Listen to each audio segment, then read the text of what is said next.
आणि आता लोकसभेचा महासंग्राम त्या संदर्भातल्या टॉप 9 बातम्या। दक्षिण मुंबई लोकसभेच्या जागेवरून महायुतीत रस्सीखेच। भाजपकडून राहुल नार्वेकरांच्या नावाची चर्चा, तर शिंदे गटाकडून यशवंत जाधव दक्षिण मुंबईतील उमेदवार, पोस्ट सोशल मीडियावर व्हायरल। भाजपच्या पहिल्या 20 उमेदवारांच्या यादीत गडचिरोली आणि भंडारा गोंदियाच्या उमेदवारांची घोषणा नाही। खासदार अशोक नेते मतदारसंघ सोडून दिल्लीत तळ ठोकून, तर खासदार सुनील मेंढेंची धाकधूक वाढली। शिवसेनेचे 3 मंत्री केंद्रात जाण्याची शक्यता। संभाजीनगरमधून संदीपान भुमरे, धाराशिवमधून तानाजी सावंत, तर यवतमाळ वाशिममधून संजय राठोड लोकसभा निवडणूक लढवणार, सूत्रांची माहिती।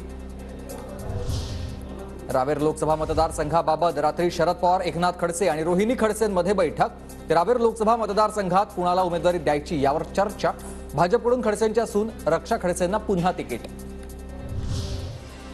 रावेर लोकसभा मतदारसंघातही नणंद भावजय लढत होण्याची शक्यता आहे। भाजपनं रक्षा खडसेंना तिकीट जाहीर केल्यानंतर शरद पवार गटाकडून रोहिणी खडसेंचं नाव चर्चेत।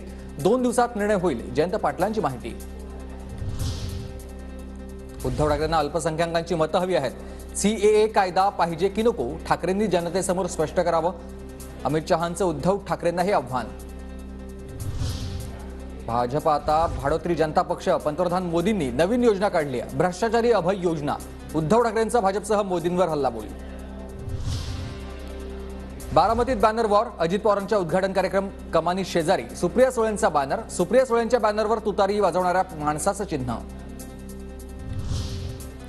उपमुख्यमंत्री देवेंद्र फडणवीसांनी घेतली गोपाळ शेट्टींची भेट। मुंबईत उत्तरमधून शेट्टींचं तिकीट कापत पियुष गोयल यांना भाजपची उमेदवारी। तिकीट कापल्यानंतर फडणवीसांकडून समजूत काढण्याचा प्रयत्न।